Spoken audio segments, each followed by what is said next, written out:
Okay, we're live. Great, great. Assalamu alaikum. Assalamu alaikum. 2022 about Islam. Thank you for hosting us. This is Black Muslim Authors Conference. I am excited. My name is Nzima. We're here with a host of poets and multi-talented people, sisters and brothers in Islam. And we're going to roll. We're going to do our poetic narratives. And my co-host today is Ameerah Shabazz-Bilal. And and Layla Abdullah Wallace. She and Sister Miriam are our fellow organizers. Hey, everybody gets slides with Sister Layla. She worked hard behind the scenes. She like the engine behind this thing, okay? She keep it moving. And so I'm honored to be one of the organizers. Again, my name is Nzima Hutchings, and we will be here to about 2:45. And we just gonna popcorn around, do some poetry. You're gonna hear at least maybe 2 poems from each poet. And so Sister Ameerah Shabazz-Bilal, can you introduce yourself a little bit? Tell them as a co-host who you are and what platform you are representing as well. Absolutely. Assalamu alaikum. Assalamu alaikum, everyone. How are you? Alhamdulillah. Yes, I know everyone just about on this program today, and I am blessed and happy to see each and every one of us. My name is Ameerah Shabazz-Bilal, and I am the founder and facilitator of a platform known as When Women Speak. When Women Speak is the platform where women, poets, and creatives gather around the table and share their creative works once a month. We're now virtual, and we have now reached international status, and I am very proud of that. And I'm here today, as Nzima has mentioned, to help this program along and to co-host. And yes, Allahu Akbar, I am very, very pleased to be here. Thank you. Yes, that was Sister Ameerah. Let me tell you, upon meeting Sister Ameerah, I tell you, when we network and we gather together, beautiful things happen all the time. And so to no further ado, like I said, we are going to do some poetry. And I would like to open up with Sister Hayyat. She will lead us into the first piece of poetry. You will hear each poet for about 5 minutes, and then we will just popcorn around. So if you ain't ready, get ready. The hostess will go last. So don't call on me or Ameerah. We'll go last. Okay, are we doing these 2 pieces at the same time, or am I just because I have a little you can. Yep. Okay. We'll do 2 pieces because afterwards we're gonna do like a panel discussion. So we're gonna work right on through. Okay. Will these kind of go together, even though one is more Islam focused and the other one is more our struggle, if you will, focused. But this one is just a small one that I had wrote some short time ago. It's been such a long time coming. Long delayed justice begs some questions. Why we still running? Why we still singing? Why we not winning? Why we still marching? Why we still playing? Why we still watching? What's that all about? Why are we chasing clout? Why not take another route? Why the screaming and the shouts? Why we counting votes when we don't count? Why we adding when we don't amount? Why is the hate for us not tantamount? Why the system we don't flout? Why are we not what we're about? Can we please get back to us? Can we leave the back of the bus? Can we see what's plainly in front? Can we speak plain? Can we speak blunt? Can we speak pain? Can we say enough is enough? Can we call the bluff? Will we come together? Will this go on forever? We got questions and we need answers. That's it. Got questions and we need answers. Yes. Have we I have love we that. won yet? Yes, yes. Yeah, those are good questions. Like we're still thinking and feeling like we were back in the 60s. I know I'm from that generation, and I'm wondering, have we won? So those are great questions, and the poetic voice that you put behind it makes it relevant for today, and I appreciate that poem. Yeah, I really feel like we get on the hamster wheel sometimes, and the activity is what makes us feel like we're doing something, but we don't look for the results as much as we could, and we don't think outside of the box. And with that being said, my philosophy a lot of times on things, of course, within the permissible Islamic parameters, is what box. So the second piece is a little bit controversial, just a little touch, but just because it requires one to think outside the box, and I haven't done it in a long time, so I'm going to read it here. So you might hear shuffling of papers as I go from. Oh no, that's okay. Do the shuffle. I'm gonna be flipping and flopping, you know. Okay. Okay. Bismillah. Everything is suddenly coming up, Black this and Black that, but no one wants to talk about the fact that no matter how closely you look, nobody can point to our Black on anybody's map. This is deeper than rap, with more depth than roots. Shall we now help plant the seeds that bear strange fruit bearing strange earth fruit that can't even bear fruit? Or can we change the peculiar language and become the strangers like we're supposed to do? Please don't kill the message. Put hands up, don't shoot. Unless you're shooting a gift about the rift that shifted the spiritual relationship in the beginning, when Iblis refused to bow down before our common human father, Adam, alayhi salam. Now they say the devil is a lie, right? So how Shaitan got us buying into this false racial construct and these faux prophecies when Allah finalized the prophecy with his seal, our Nabi, sallallahu alayhi wasallam, encapsulating in him the full prescription and the final remedy. Iqra, let's read. Which of the favors of your Lord will you deny? How merciful was he when he caused him to recite, all mankind is from Adam and Eve. An Arab has no superiority over a non-Arab, nor does a non-Arab have any superiority over an Arab.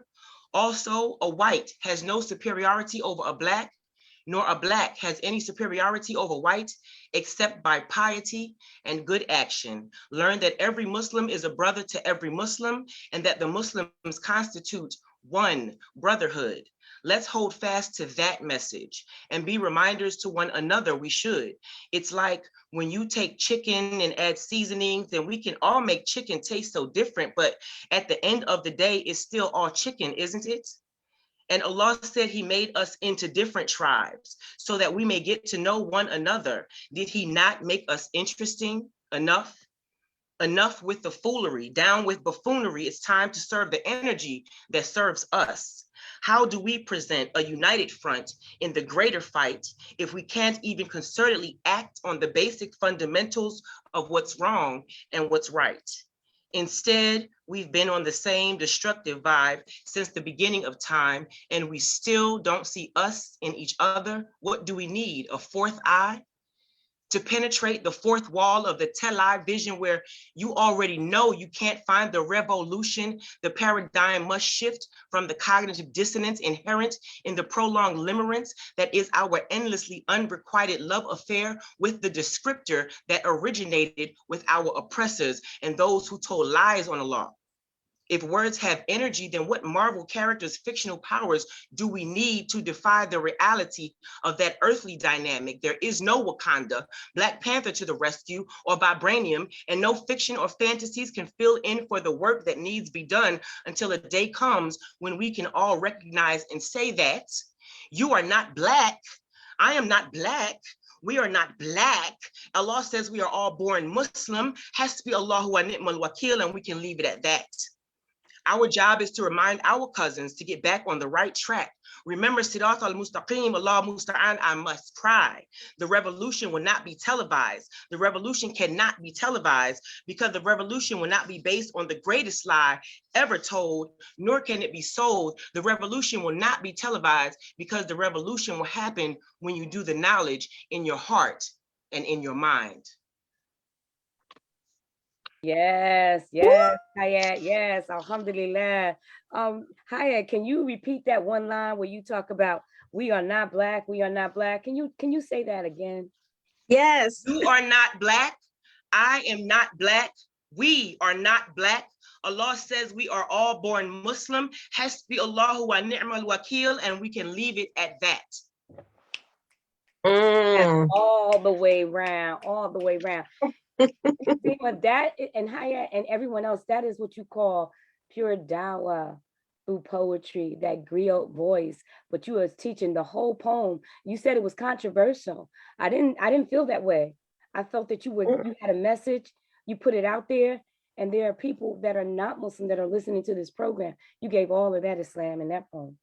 Yes, most certainly. And I love your delivery because you gave it nice cadence and slow chews where we was able to sit on each word and let it sink in, you know, and I really appreciate it.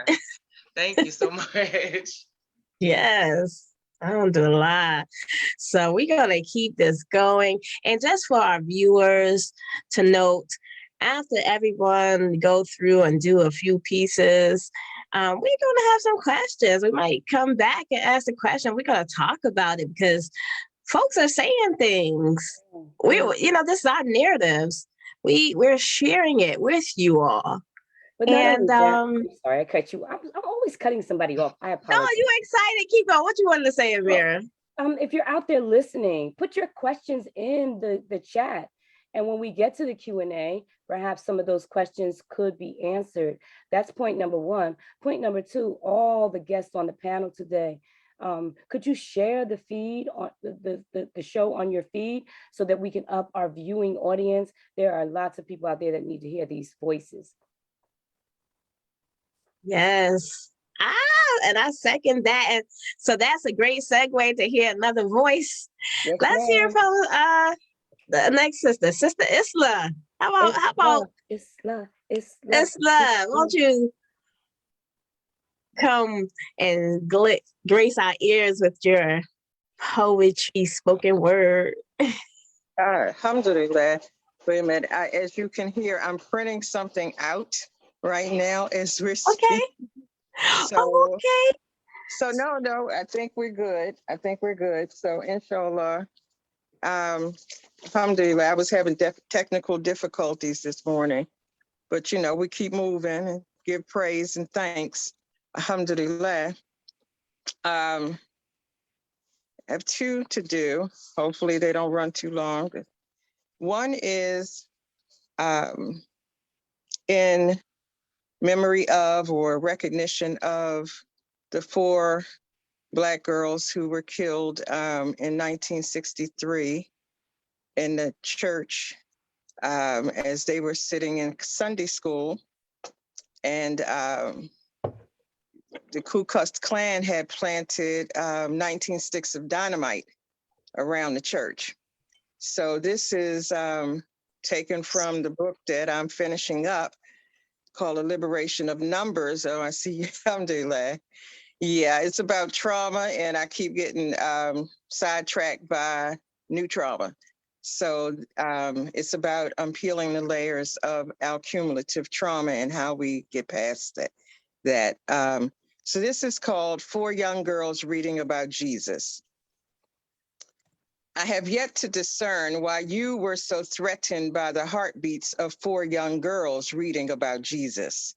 I haven't figured out how the hopes of 4 brown babies dashed your own, while you felt that the earth was made crowded by their presence, why their innocent hymns had to be muted. Jesus loves the little children, all the children of the world, red and yellow, black and white, all are precious in his sight. Jesus loves the little children of the world. I have not yet come to terms with how on the sidewalks of your existence, their shadows could not overlap yours, why brown eyes could not see the same world as the orbs of blue, why black dreams could only exist in the quiet of our sleep. Once upon an ugly time ago, it was illegal for black and white workers to look out of the same window. I do not understand when the horizon became yours. Give thanks. Woo! Like, that was such a visual when you said folks can look out the same window. It's true. There was a law. Yeah, and the idea that, you know, when I think of a window, you think of some like an infinity, like, you know, a view, opening up space, and then, you know, it's a metaphor to come back to. Right. We couldn't have hope. We couldn't share the same space. So this second and last one will be. Before you go on, Sister Islah, I don't mean to cut you off, but I thought it was really important in that poem that you shared the perspective of church and the fact that children were praying and having their services. One of the things that people don't understand about us Muslims is that there is respect for other religions. Muslims believe in Jesus as well, maybe not in the same context, but it's not a foreign thing for us to say Jesus, even if we use Arabic. So that poem really speaks to more than just a Christian background and perspective. It's total civil rights and human rights. It's a shared collective. I mean, children are children. Exactly. You know, praying is praying, you know, and we work out the details of all of that later. But the main thing is to know that, you know, our children are not safe. And if one child is not safe, all of them are not safe, whether they're Jewish, Christian, Muslim, whomever. And so that is our collective responsibility to make sure the world is safe and that they all have clear vistas and views. So, and thank you for that, Ameerah. The second one is done before. It's called "The Revolution Must Be Internalized," and this is a nod to, you know, our rap and poetic forefathers and foresisters who, you know, came before us, who had this mantra about the revolution being not televised. So this is "The Revolution Must Be Internalized."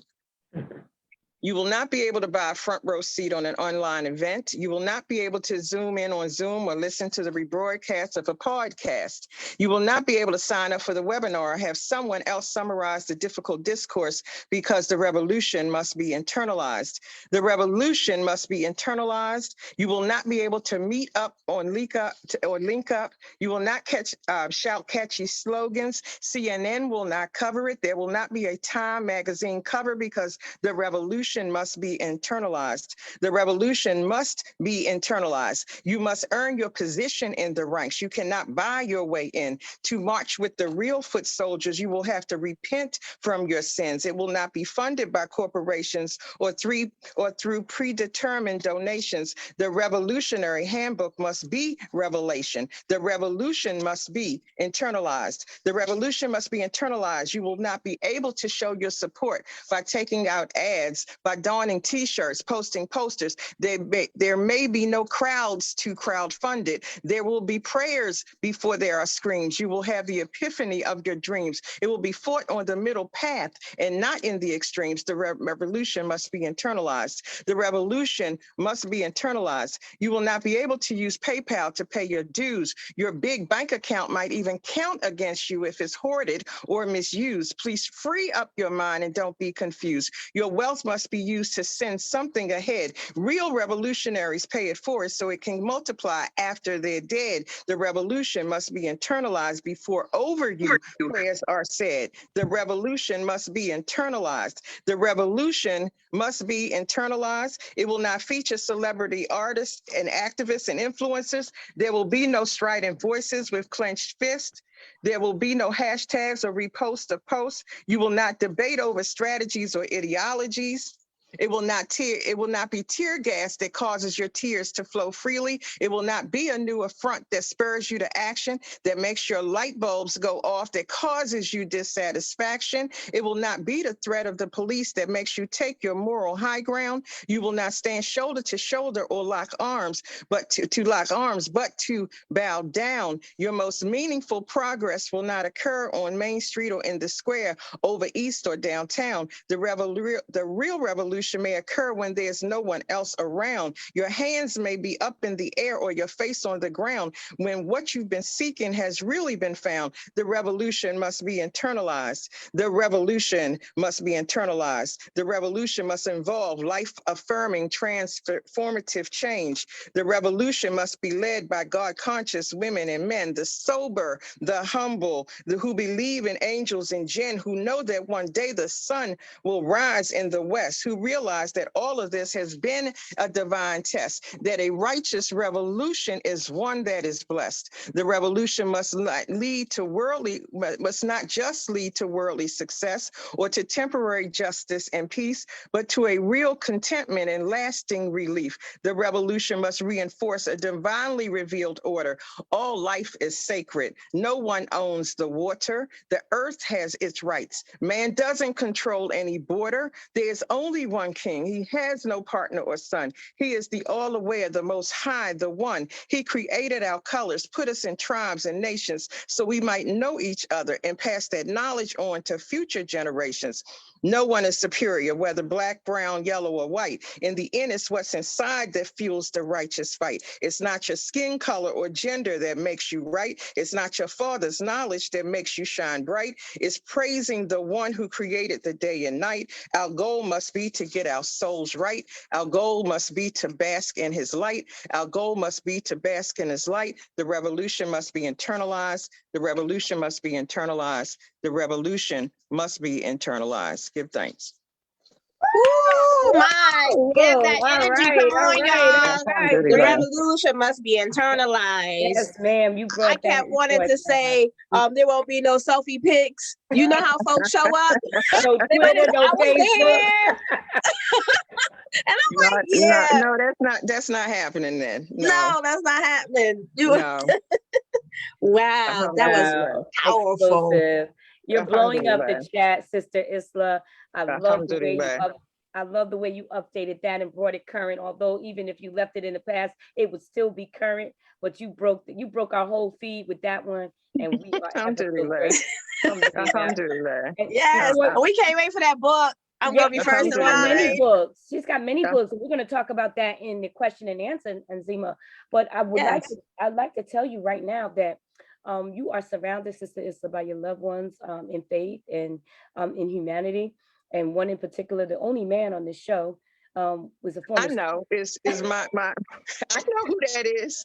A former student of yours, and I'm about to spill the tea on him because he was so scared to be here with you. I'm just saying, sorry, uninvited. I'm sorry, I told. And yeah, that's it. I'm sorry, I talked too much. Alhamdulillah. Alhamdulillah. Alhamdulillah. But thank you for using our platform. Alhamdulillah. Thank you. Wow. Wonderful, wonderful. That was amazing. I can't wait to talk back because my word, I'm like trying to take notes on the envelope. I'm all out of order. I was like reaching and grabbing. Alhamdulillah. Wow, you and Hayyat, y'all just rolled it on out. Y'all came straight out the gate. I don't even want to go. No, bam.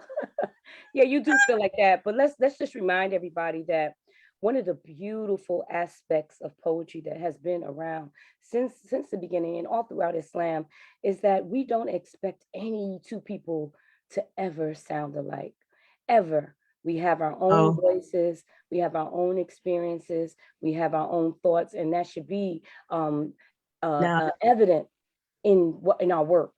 So if Yes. anybody's sitting in the chair like Nzima and I are now scared to death to go, don't be. Feel comfortable. It's okay. So it's We okay. are great. So who, This thank is you, beautiful. Assalamu alaikum. Nzima, who's up next, babe?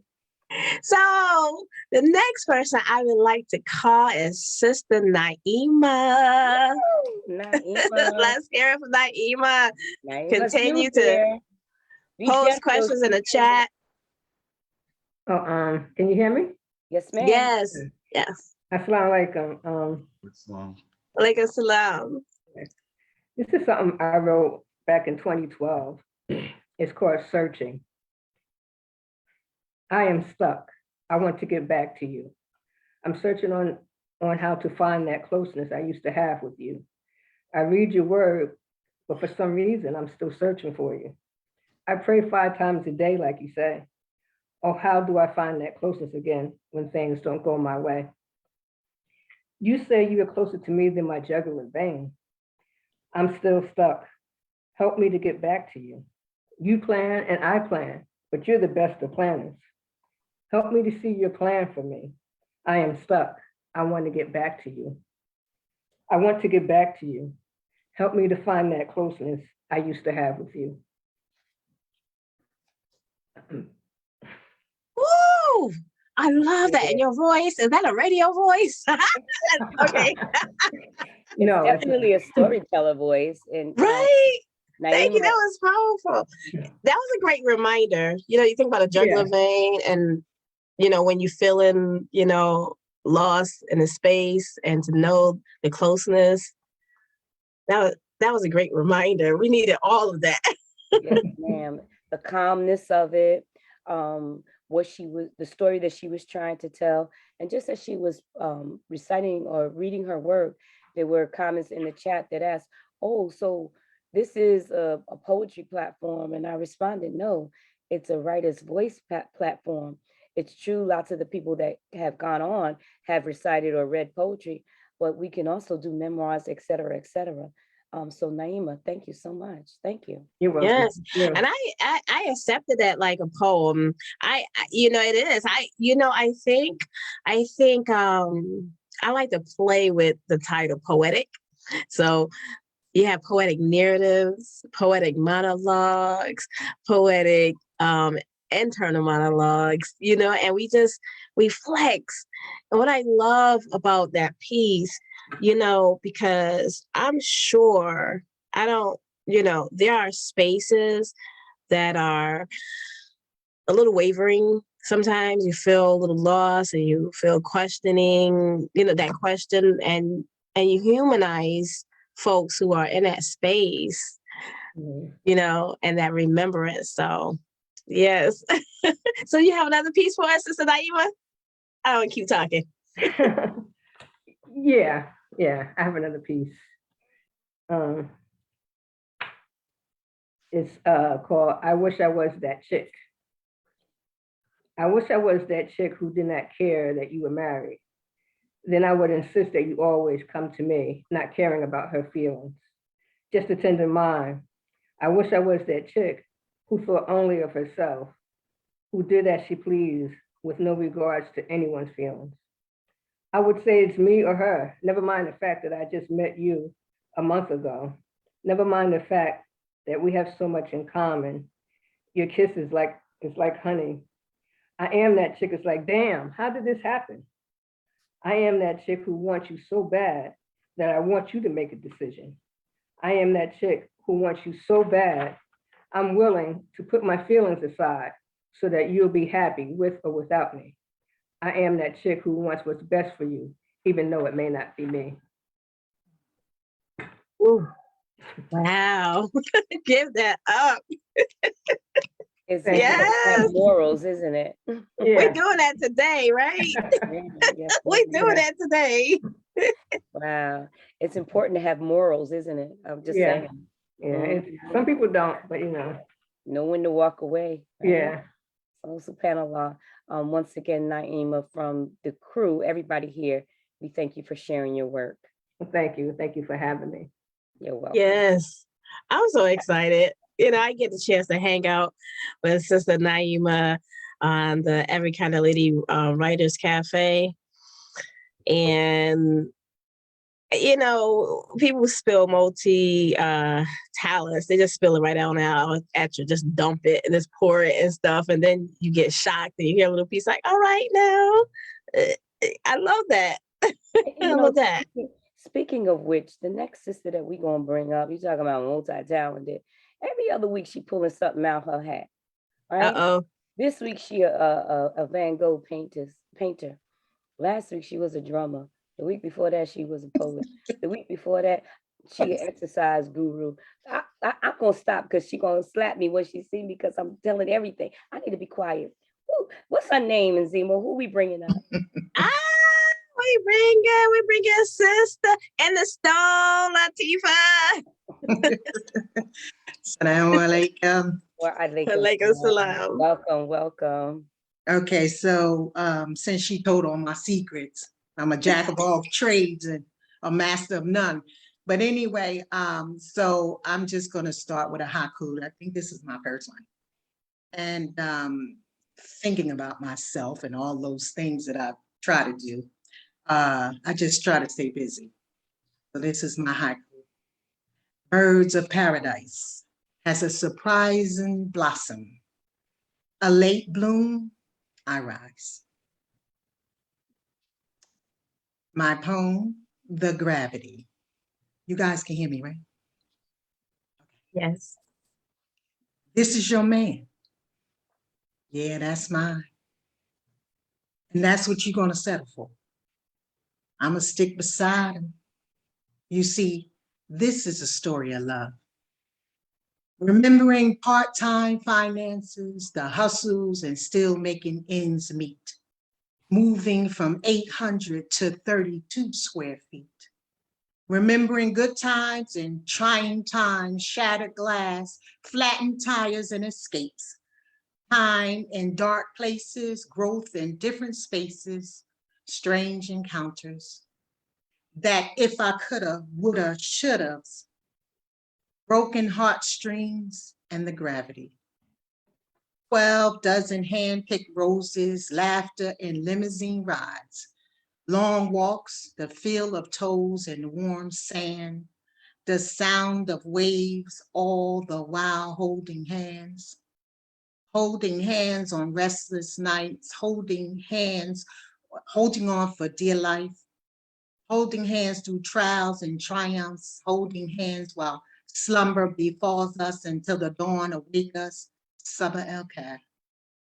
Pondering possibilities of you and me and what the future holds for us.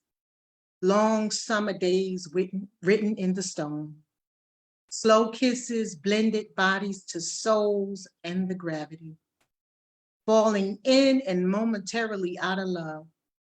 Good health, bad health, pain and blind love. Memories of what once was and what things have become to be.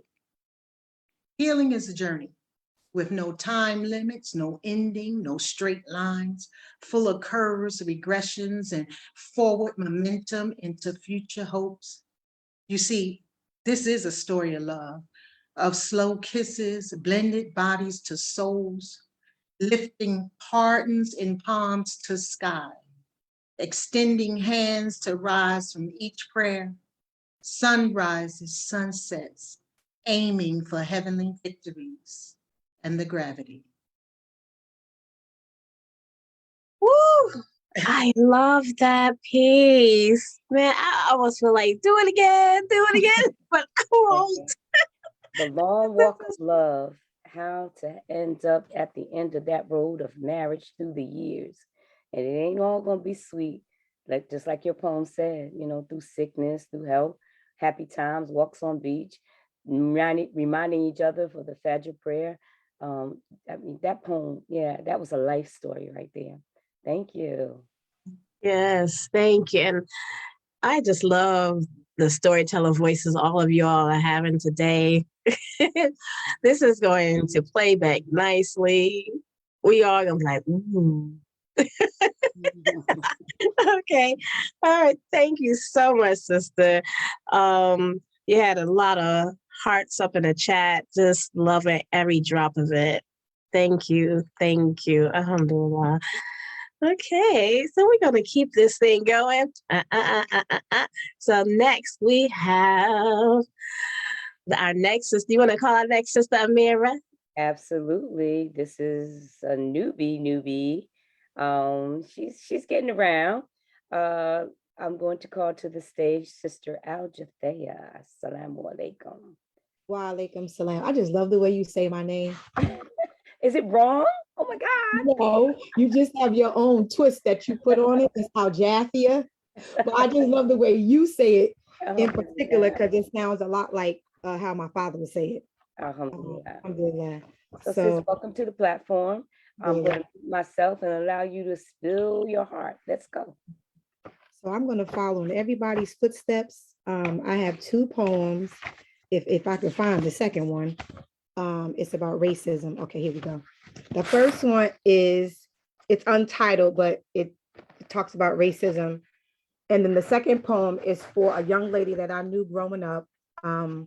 She passed in 1999. Her name was Sajahanda Nikki Phillips. And I've never read this poem aloud, but just in the spirit of Black History Month and, celebrating and loving on Black people, I want to honor her because I haven't heard her name in a very, very, very long time.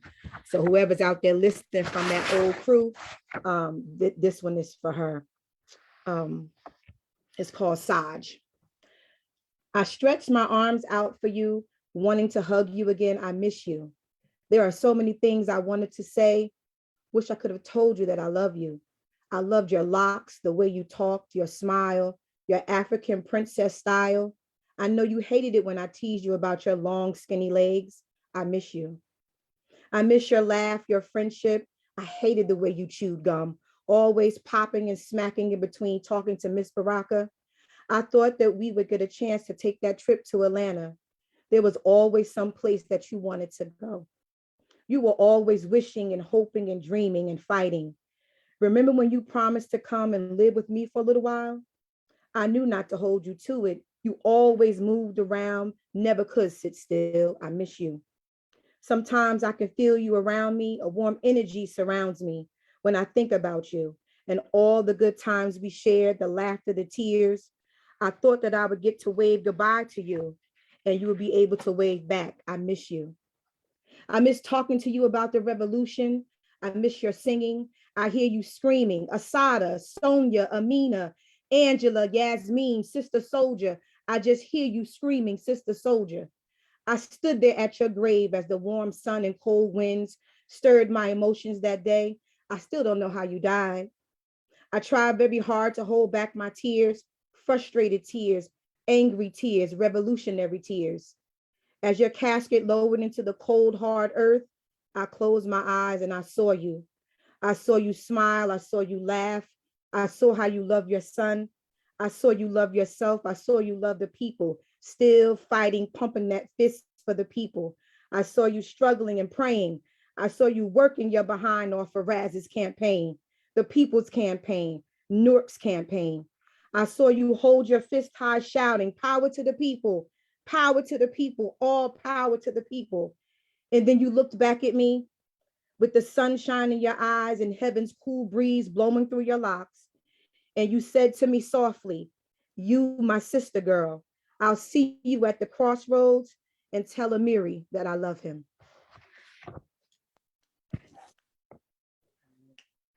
Oh, wow. I love that. That was so powerful. And the names, and it read like an elegy poem.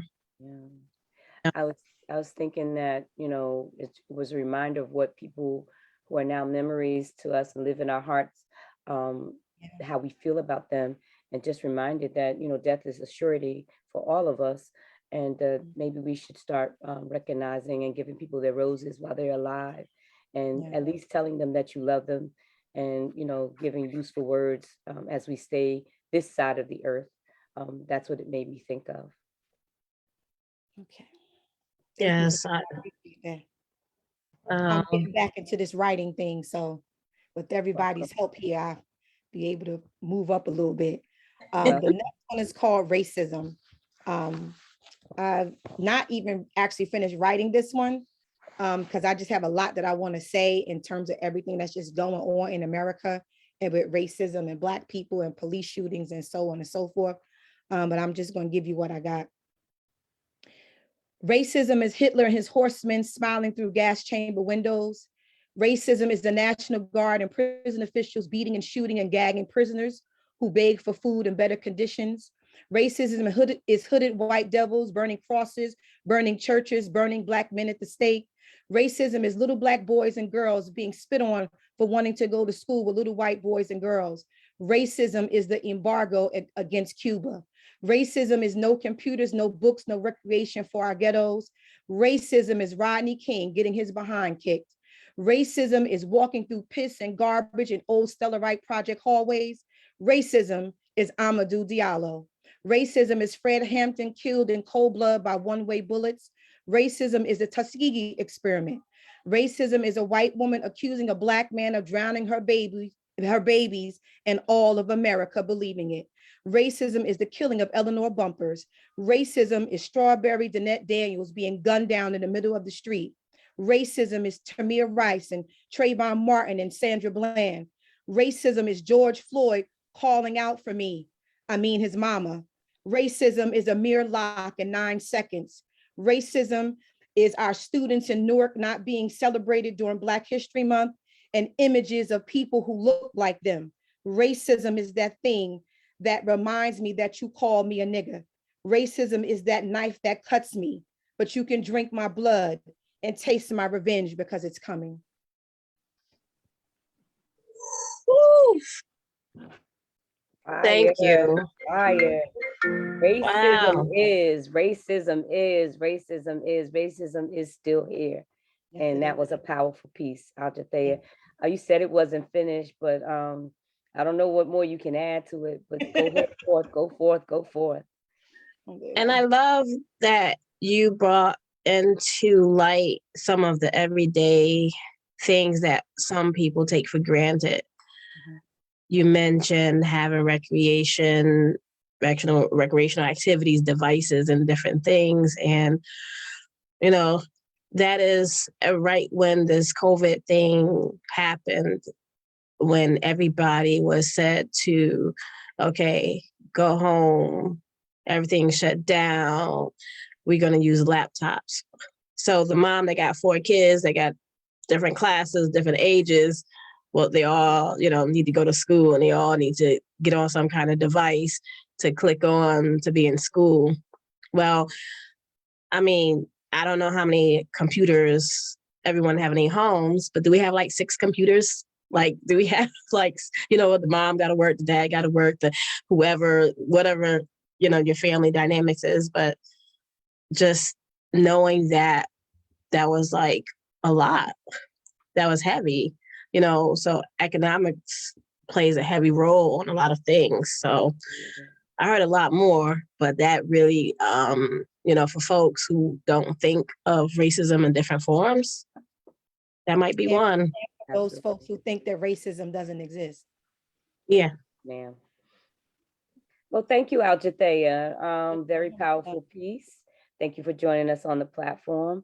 Nzima, who's up next?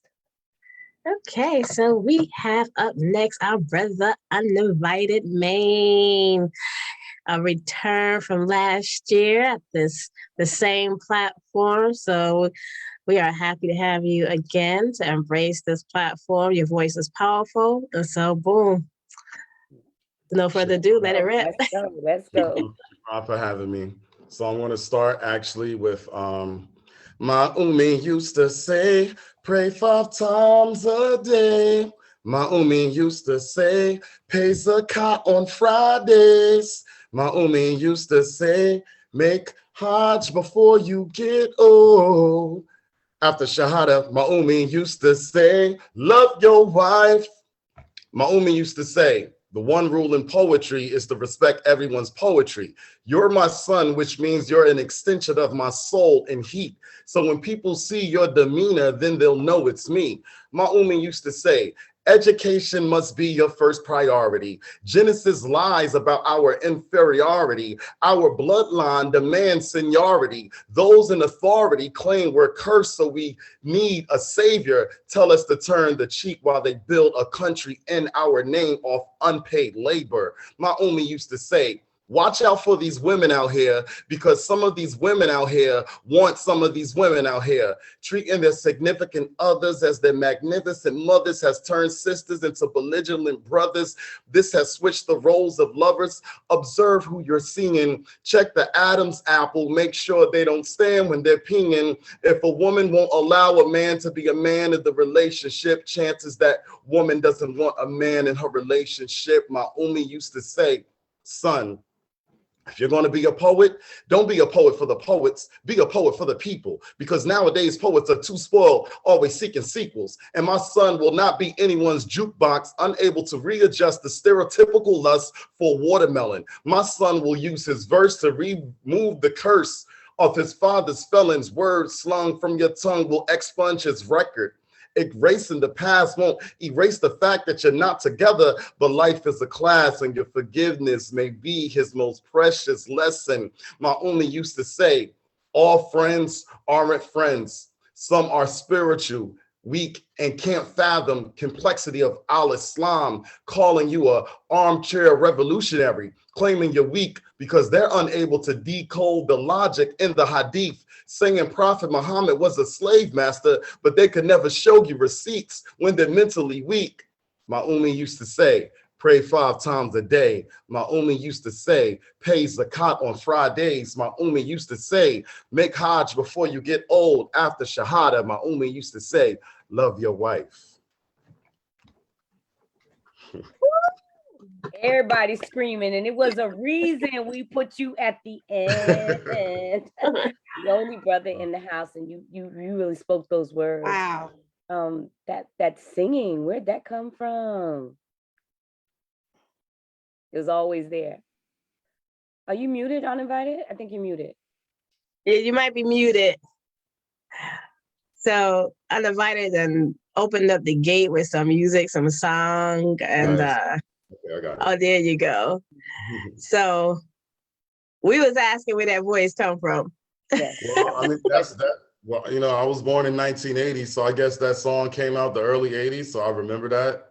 I was in a band at one point, you know, so. You know, my mother worked at Jazz 88 downtown Newark. Yes, she did. You know, I met all the greats. And y'all were hanging out there tough. Yeah, she had us very well cultured, you know. Wow.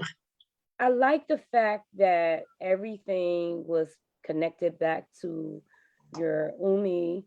And in Islam, we know that there is a high level that we place on our mothers, and that you keep that thought relevant throughout that piece, reminding everybody that if your mother is pleased, you know, those gates of paradise are open to you.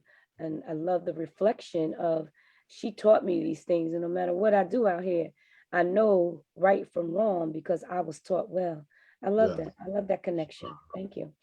And at the end, my Umi said, love your wife. I was like, oh, okay. I'm done. that was it. You sealed the deal. You got all of these women like. That was not Lord Dorothy. My Umi said, okay. That was a whole line. That was a poem by itself. So Uninvited, as always, whenever we call you to participate this year, last year, and inshallah, whatever Allah brings the next year, you always are so amicable in your response, and you always try to reach down and down, across, up to help others. And I just wanted to put that out there. I see you. So Afwan, it's very well observed by me, and I appreciate all the help you've given me. Thank you. Thank you. Yes, I think he and brother have another piece. We ain't letting you go. Oh, wait, you talk. Okay, let me mute. Okay, so everyone can hear me, right? All right, so these are 3 haikus, right?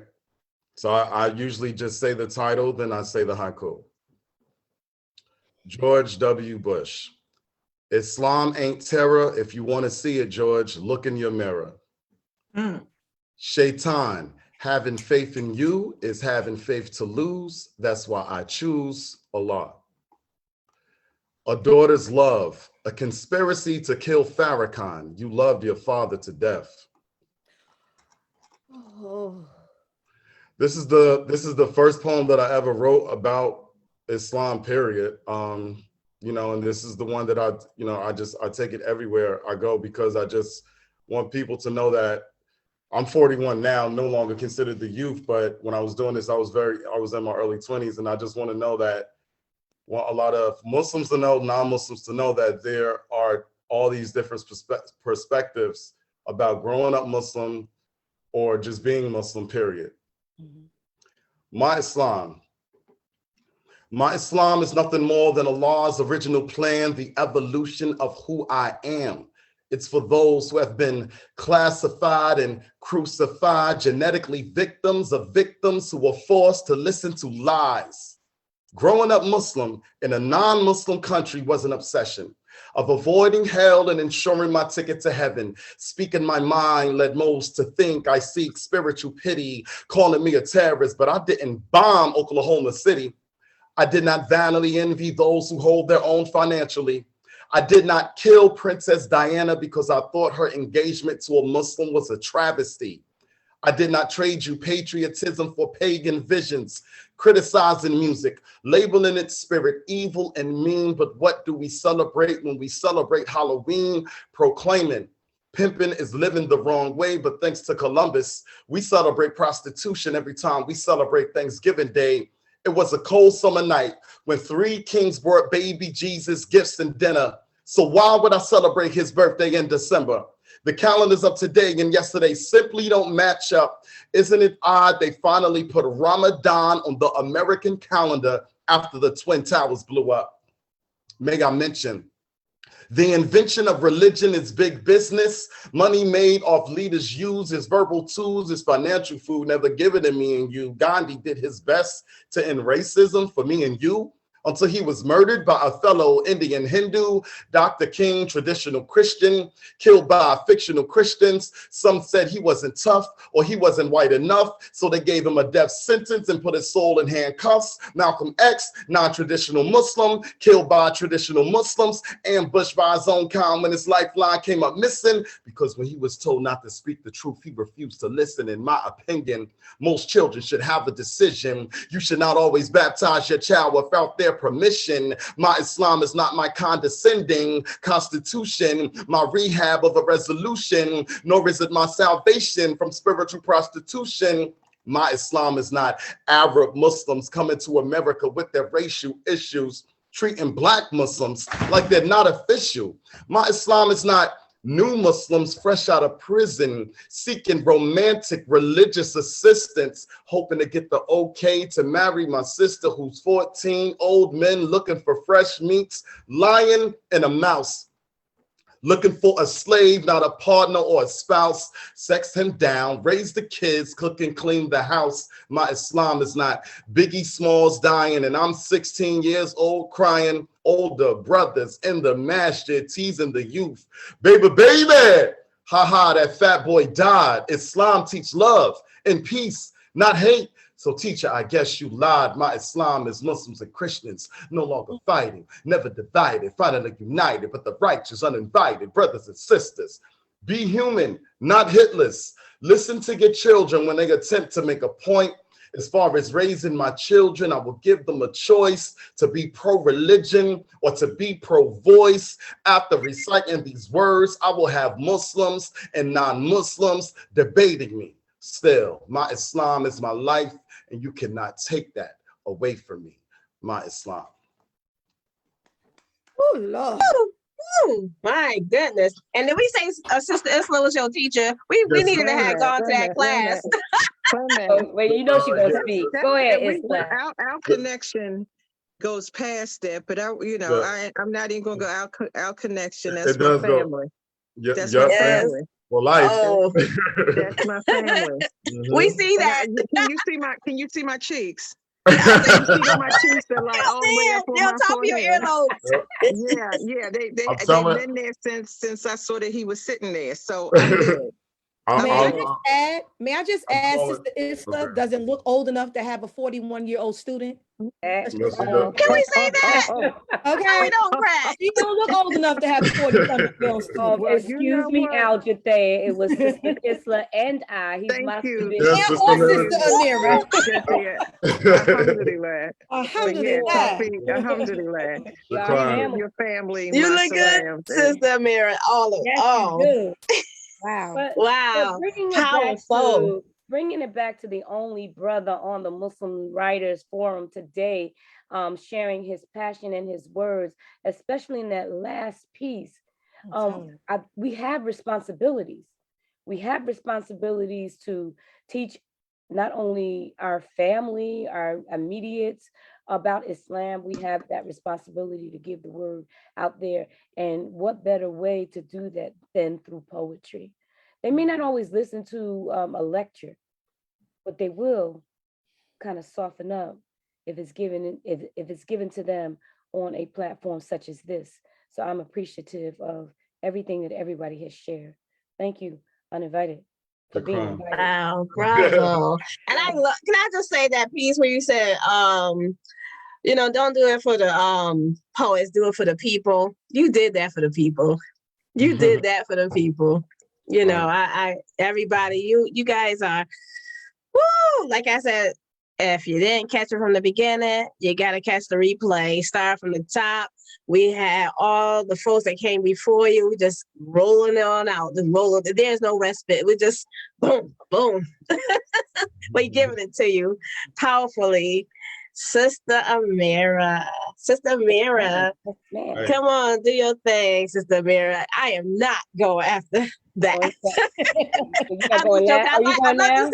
I love to say that because it's just a compliment, so I think, we all bring different things. I just like to say it's just a compliment. Sister Ameerah, you want to do your thing? Sure. I am the daughter of Carol, who was the daughter of Anna, who was the daughter of Georgetta, who was the daughter of Melvina, who was the daughter of Araminta, who was the daughter of Fatima, who was the daughter of the Lamb she was stolen from.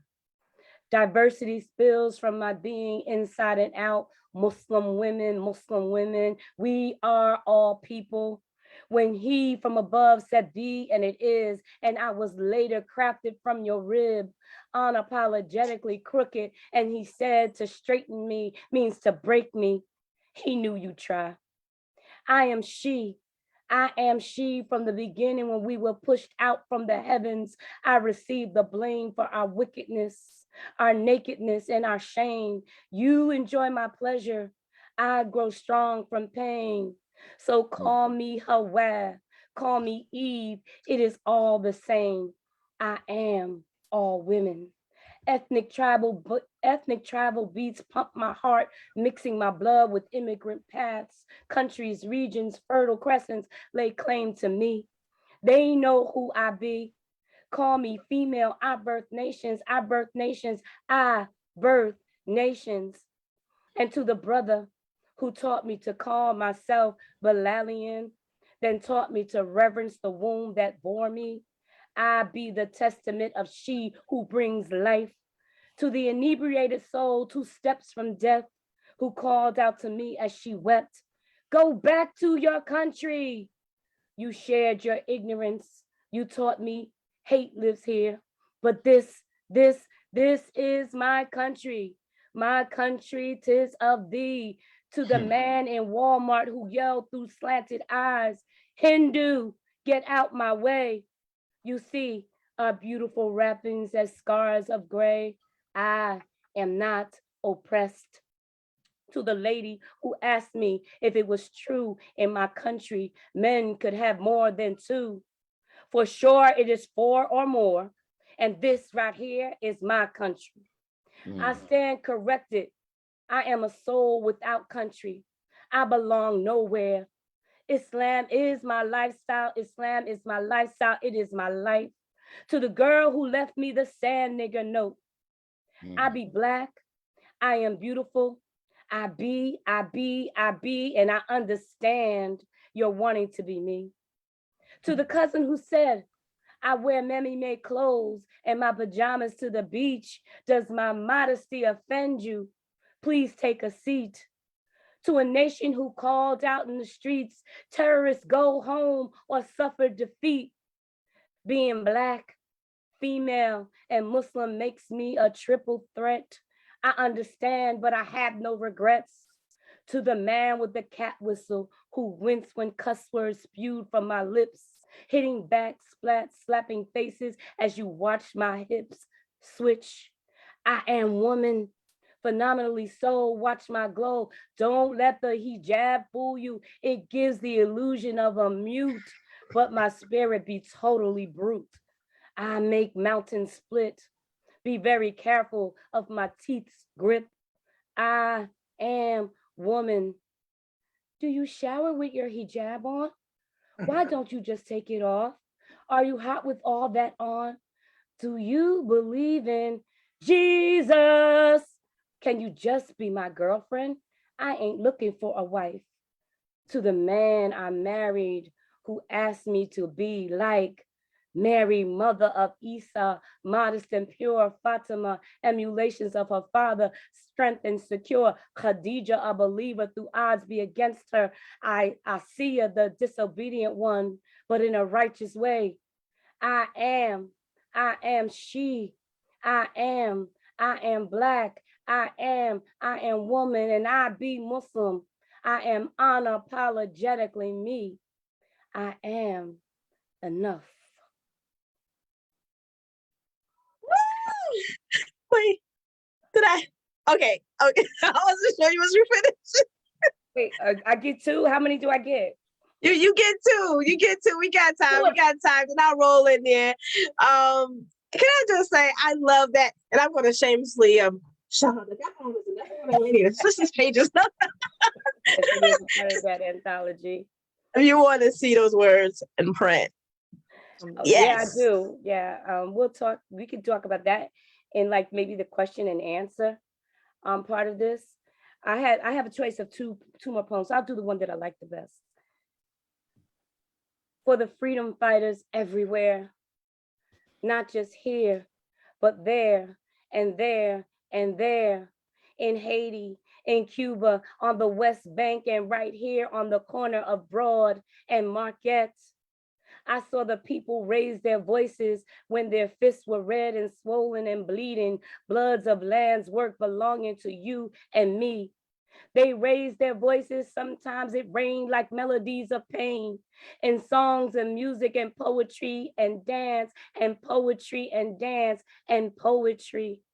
The rhythm was a beating heart with breath that smelled like dirt and sea for the missing person they longed to see. The day ain't done for the bloody skull stepped upon by some, for the fist that was only quiet as the bullet whizzed right by it, for those that bled from knees, scraped and bruised, too often used, hands with fingertips scorched from reaching up to suns, scratching concrete blades, knowing too often how to beg, and for those whose spirits never fades in the strife of life. You've been a frontline essential worker all your life.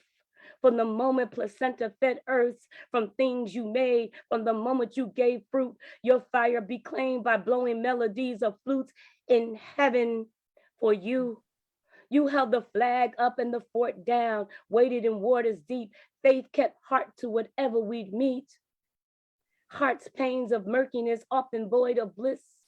So when he puts on his weapon, a sneaker, a book bag, an iPhone of games and TikToks of memories, and leaves home, feeding his soul with Skittles and prayers he may forgot sometimes he learned. Without his papers, bearing any tribal mark or tat or kufi or thobe or waist covering, white tee or maps to ways back home. His story is the same, not a new game at geographical alignment to brothers and mothers who are the same, denied the right of freedom anywhere.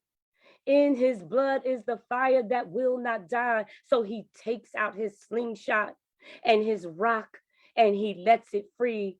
Down, Goliath, your evil cannot capture me. We be David the beloved, Ibn Solomon who spoke to doves. My soul be energy, it transforms, can't be killed, can't die. But those he leaves behind, not to stand silent, holding breaths and hopes of life and seeing his truth be. But he leaves to us the will, the energy, the life to breathe. For the freedom fighters everywhere, we stand with you. We are here. Energy does not die. It transforms. And now it rests with you and I. Woo! Oh my goodness. Sister Ameerah, you did that thing. I love it. Powerful. Your words. You are definitely a storyteller. Each line, can I just say that when you open up with that first poem, saying the names, that just weighed heavy on me. I love hearing our names. Yes, I do. I really do. It does something for me. We're gonna keep this going on, but that was everything. You, as always, and I love your melodic voice. It has that jazzy tone that just keeps you captivated. Thank you, Nzima. Thank you. Thank you, everybody, for appreciating. Yes, yes. There's a lot going on in the chat. There's a lot of the hearts and things, a lot of comments. So you need to check that out. So, okay. So I am going to share two pieces. I'm going to share one that I like to share because I think it's something I wrote with the brothers of mine. And I just wanted to write something that started with, I see you. I see you. I see you. And I know who you are, as the rest of the world refuses to. I see you standing powerful as the sun and stars, as those near and far reject the energy you are. I see you. I see you, your connections to the universe. It's unfathomable that anyone could disgrace and misplace your worth, your origin, your swagger, they deny you as the world's first father, being honorable, knowledgeable, royal, a king. See, it's plainly evident in your divine vibe, your stride, your mean lean, and your kinesthetics, relations and vibrations between your toes and your feet and the earth's soil and concrete. See, I see you. And I know who you are. I know who you are as the powers that be, evil and its evil spawn, and stands in envy, appalled, confused, mad with greed and grander visions. Not long miscarriages with illusions of supremacy was conceived, born, growing up and out of weaving webs of mass destruction and hate, exhausting all vigor vigorously by steadying you and your beat endlessly. See, they confiscated you, your aesthetics, but couldn't figure that unapologetically defined you a useless nigger. The cognitive dissonance, double-cross crucifix, God-like complex, all works best for them. He who defies rules, but still, I see you, and I know who you are, as the rest of the world refuses to. I won't be mystified as you completely defy and redefine the rules, reconnect ties, disclaim their names and lies and rise. See, my eyes are loyal. It's born out of the same soul, made of the same soil. See, I see you. I see you. Your reserved mystique posture inside and around your physique, and it radiates a profound shine. It radiates a profound shine to your crown, limbs, feet, mirroring your inner royalty, your Morris ancestry, your kin. Even though you have forgotten, the deep within was pushed too far, but I won't forsake you because you picked up the guns and bacon. started self-hating and abandoning your families, calling on false deities. But in the midst of it all, I evaluate, never hated, relate, judged all. I know you've yet to receive the total recall or awaken.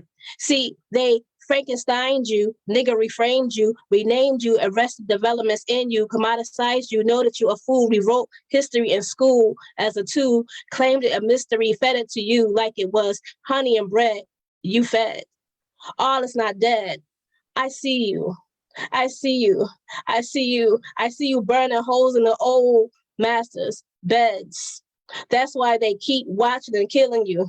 It's paranoia. It's xenophobia. See, I see you. You're seeing yourself for the first time. See, I see you. You are pieces of my whole and resilient soul. The one loved by the sun, created first on earth. My beautiful, brilliant, divine, Blackamoor brother. My shine, my armor. So, thank you. Listen, we all muted. I'm like screaming and clapping and no sound. Subhanallah, subhanallah. Yeah, you held that brother up through his weaknesses, through his strengths, through his being copied out there and killed and belittled. You just let him know that inner part of him still remains, and behind that is, as they say, the woman that's holding him up and whispering into his ear, reminding him of who he really be, that Moorish connection. I hear you. I heard you. Thank you. Thank you. Ah, we had to go with that one with your Umi poem. Connect it back. Thank you. Thank you. Kudos to the men. Thank you. And my second and last piece, I did this before, and I love to do it because I just love the short, powerful impact of interweaving our culture and Islam. This piece is called Modest Spills. Farah, Shakira, Khadija, and Aziza spilt out their beauty. First Maghrib, the fourth prayer of the day, greeted them.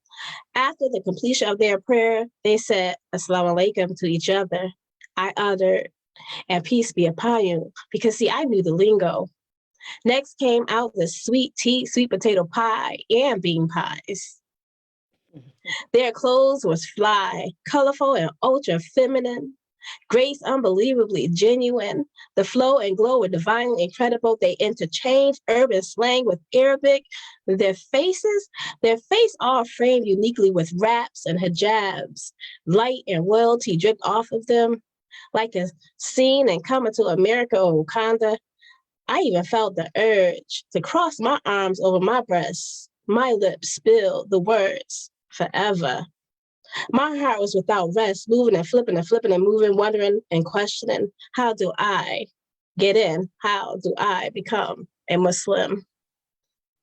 So, wow. That would be my... I thought you were talking about one of our little tea parties, and now I'm realizing that this was somebody that wasn't of the faith, that admired our natural beauty. That's one of the things that is a comment often about Muslim sisters, that this is a natural thing. And you see us in the pure light of things when we're dressed properly, the way, that Allah subhanahu wa ta'ala has asked us to be, or we try. And just to give dawah through the way we are and express our culture, that was a beautiful thing. I appreciated that one. Thank you. Thank you. Thank you. Thank you. And so that concludes our reading. So we can just transition right into some questions. I don't know if Layla wants to join in, but yes. So we heard a lot, and I'm sure even just for each other, we might have some questions or comments, because we probably was sitting like, oh, I want to ask about this, or I just want to comment and give flowers now about that. And so this is the time we are going to do that. And if you have a book, I'm going to ask you to throw it out there where we can find it, drop your titles inside the chat so we can keep this flowing like that. So again, Come on now, sister Hayyat. First of all, I wanted to give Sister Jathia her flowers because I was done for. Like I had to get up for a second because when I hear people's names, and I'm not saying this in the say their name ancestry worship way, a person's name matters. So when I hear, oh gosh, don't do it again. When I hear real people's names and I know the stories, my empathy goes on 100 trillion, 1,000 million. You know what I mean? And it's just, I cannot help but feel all the things in those moments. And when specific events are mentioned along with the names, it just compounds everything. It takes it to another level. So I just want to say, I was so touched by that. And the fact that I knew enough about even the people who you were talking about to even feel. But without that, just saying a name makes someone real. And I wanted to say, I appreciate that because it touched me so deep. I was like, I got to get up 1 second because. So I just wanted to give you some flowers. Thank you. Nice, thank you. That was nice. I feel the same way too. It's just so, it lay that power on it, you know, it invites you in. Really, it does. So I have a question for all of us. Anybody could jump in and answer this one. Are you feeling that your words, your work, your poetry, your existence in that arena, because we all wear many hats, do you think that this is a form of dawah? Do you think that it's a positive connection to give what Islam is about to those that are out there? What do you think about that? I do, because people look at us sometimes and they think we're so oppressed.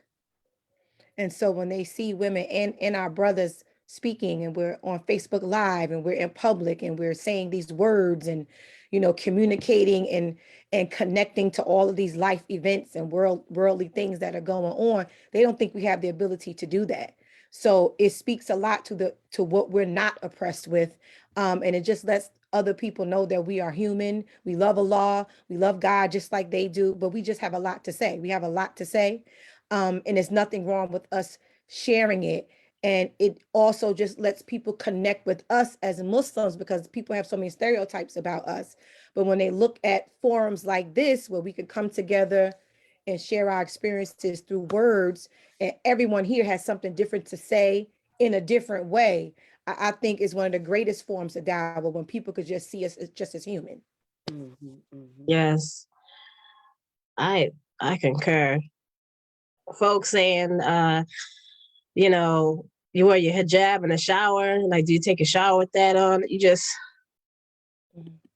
like, I mean, I can't even help you at that point. I think the conversation is over. Like, that's one of the biggest questions. Do you wear that at home? Dude, I come here every day with a different one on. Well, in my case, I got like 14 different red ones. But the point is, no, we take it home. So that's a form of teaching. Why are you wearing it? And what is it like in your life, in your realm? How are we connected to that? The fact that you think that I take a shower with clothing on, like, what is that? There's one better. Do Muslims practice birth control? And I was like, dude, all these babies these sisters be having, you gonna ask that question? So I'm just saying. But the dawah, the teaching of the religion. Anybody want to add? I do. Because there is a lady at my job, bless her heart, as we say. I I do not often wear jeans outside of the house. And where I work, there's a location that I work for. It's a restaurant location. I feed kids on a college campus. And I do prep for this location on the day that they're closed in that location alone. So on those days, sometimes I'll wear a pair of jeans. And this one lady, little Karen, okay, sees me in these jeans. And she's like, oh, I thought that you couldn't wear pants. Okay. And so I said, yes, I don't wear them to work because they want us to tuck our shirts in and so on and so forth.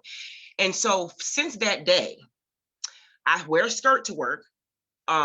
which is different from anyone else in the building. So of course I stand out just because of that. I'm the only one in the building that's female who's wearing a skirt. Everyone else has their pants on. And so ever since that day, she has been repeating, well, I just feel like you should have the freedom to wear jeans every day. I prefer you in jeans. And I said to her, well, ma'am, actually, I choose to wear a skirt because jeans give away a little bit too much information.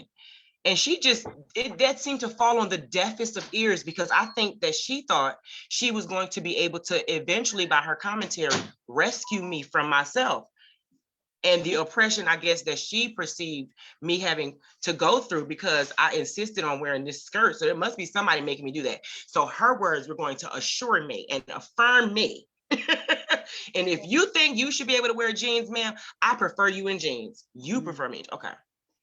Okay.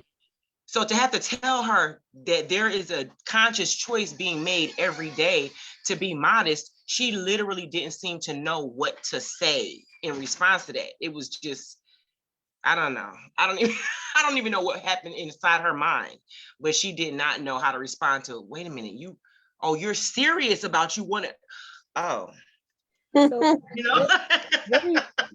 thank you, Sister. I'd like to Hayyat. jump in. Go ahead, Sister Islah. Okay. When you asked about Dawa, I had to come to make a decision when I published the first book. And in the book, I make a lot of references to Islamic ideas, use a lot of jargon. You know, I use Arabic terms. And I thought about whether or not my audience, my readers would be able to get it. You know, was I limiting myself by doing that? By making a reference, let's say, like to the Jama'ah, you know, and not footnoting it, not having to explain every word. And so someone would read the book and maybe infer that my audience was just Muslims. Okay, but she didn't write this for other people. She wrote it for Muslims. I mean, for Muslims. But in reality, I wrote it for everybody. And my belief was that, you know, I wanted them to get out of it what they could get out of it, and to take and make the effort to figure out what they didn't know. Just like if you were reading something and you didn't necessarily get every word and you had to look it up or find the context, and you don't get every allusion, you don't get every reference. I felt that that was my way of encouraging them to go deeper than just the book, to look at it. And it was a form of dawah in my mind that, you know, these references you may not understand. And I, you know, and I asked them, like, one of my poems is, now that bent is no longer a dirty word. And it's it definitely is told from a cultural perspective. And I was wondering, okay, is anybody going to get this who wasn't around, who doesn't understand that bent was used like the B word, you know, in some circles, but they got it. They got what bent meant. They inferred it, and they got from the poem, the energy that I was trying to convey, the overarching message. So I think that we give dawah in a lot of ways. You know, by being a poem. If I just wrote a poem about the sun, but I'm standing there in hijab and I'm presenting it in hijab, that's a form of dawah.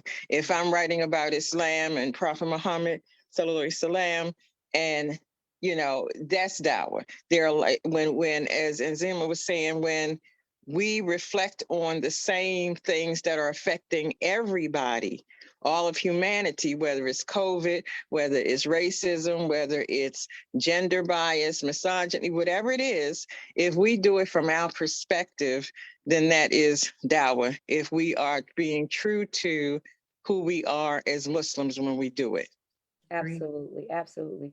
And you said a couple of things, because Nzima, as a matter of fact, we had this same conversation about 2 or 3 days ago, with respect to writing and using words that were non-English. And I questioned it. I was like, well, do you think I should tell them what this word means? And we came to the same conclusion.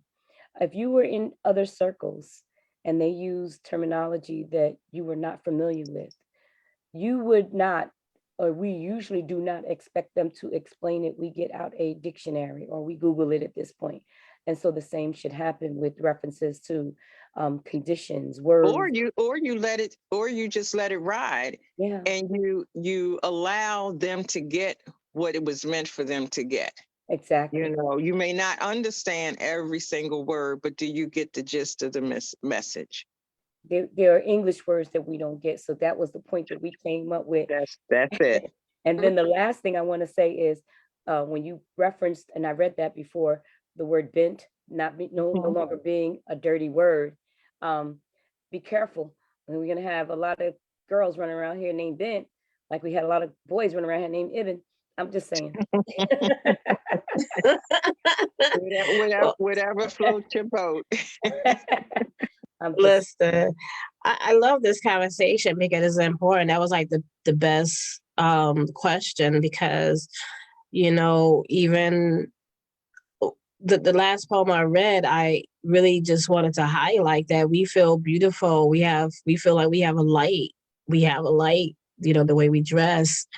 And no, we're not being beaten, abused, you know. I mean, everybody have their issues, and every culture, religion, different things have different things going on. But to assume that people don't choose or to cover or to do their thing, it's I think it makes other people comfortable to believe that someone was forcing you to dress modest. Well, you never question the person who is showing their backside, everything cracks and panty lines showing up. You never question that.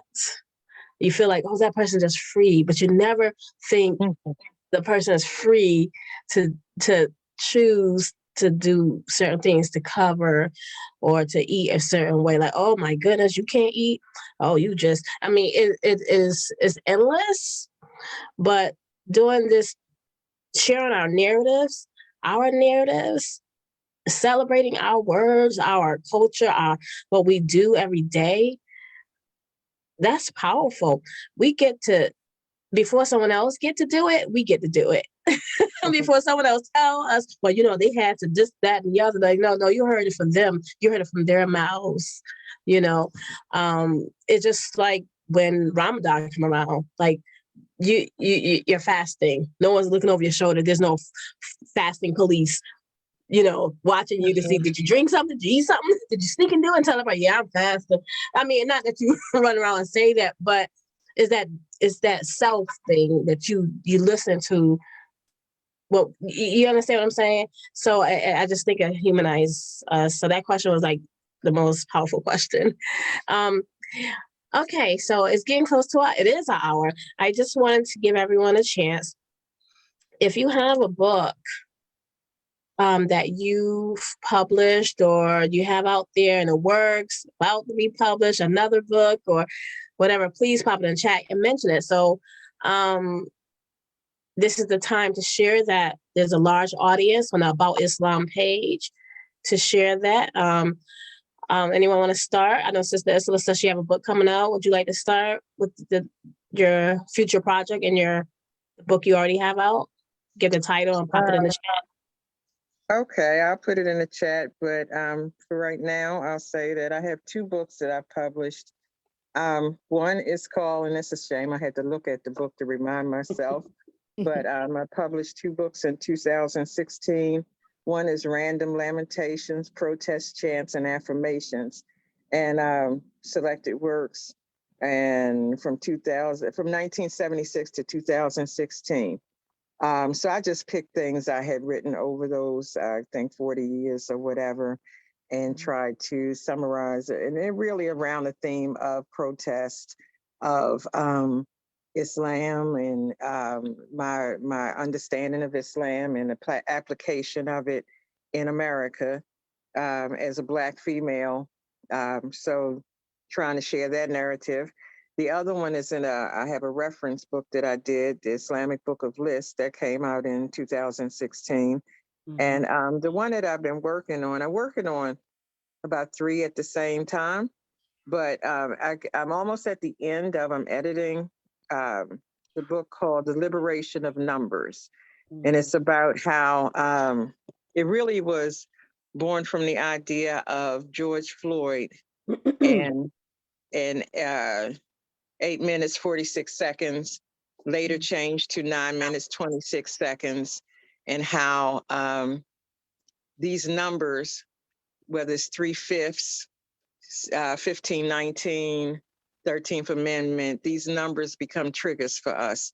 So I did it in a poetic / essay-like way to talk about the effects of trauma, to reflect on trauma, because I found myself realizing that if I'm jumping across the room to mute the TV when they would show for the 1000th time George Floyd dying and calling for his mother, when I'm reaching for that remote to mute it, that scene, that information is a trigger for me, and it's triggering trauma that I may remember, trauma that I may not remember, ancestral trauma, everything else. So the book is dealing with that, and I've been doing a lot of research for it. And so look out for the Liberation of Numbers. And then I have one I'm working on called Womanology.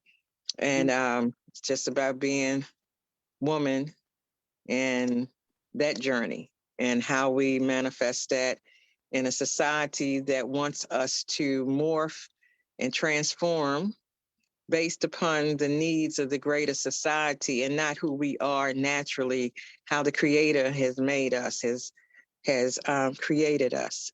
So those are the two, and I'll put the titles, alhamdulillah. And one last thing, and I'm kind of a little shy about saying it, but I've been, alhamdulillah, accepted into a PhD program. So that's going to be, alhamdulillah. Yes, alhamdulillah. Long overdue, sis. Congratulations. Alhamdulillah. Alhamdulillah. I give thanks because I'm able to combine my interest in Islam,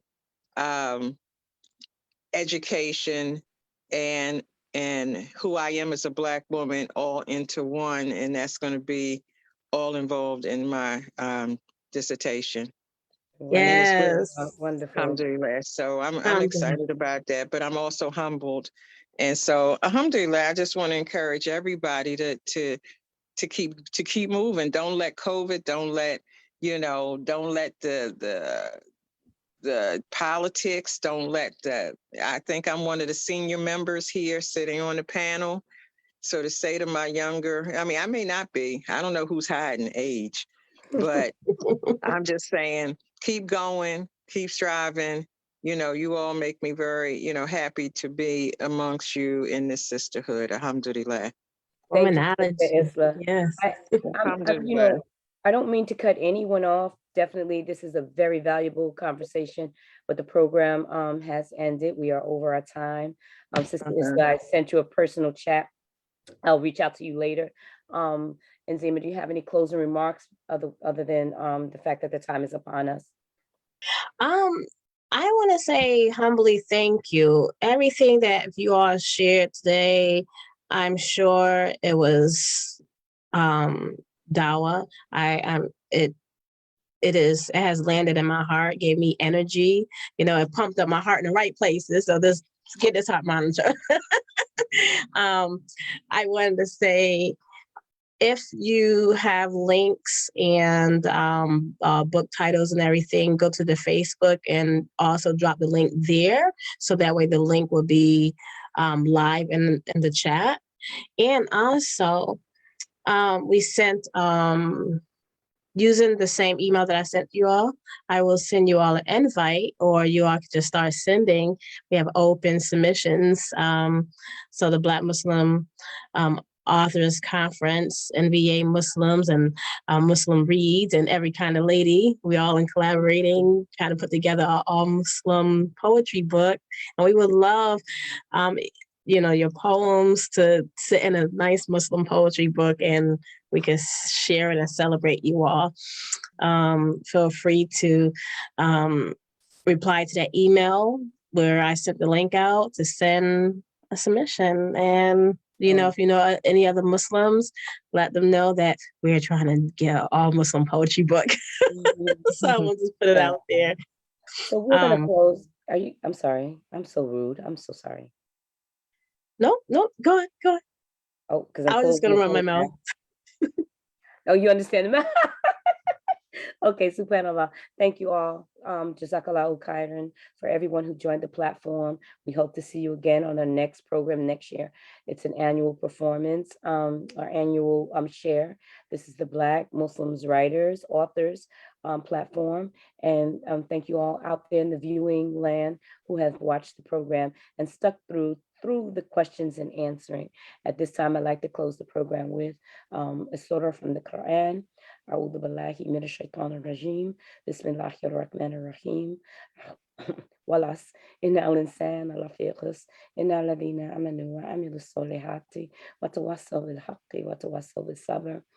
By the token of time, through the ages, verily man is in loss, except those who have faith and do righteous deeds, and exhort one another to truth, and exhort one another to patience and consistency. Thank you all for joining us. Have a good afternoon. I mean. I mean. Ameen. Alhamdulillah.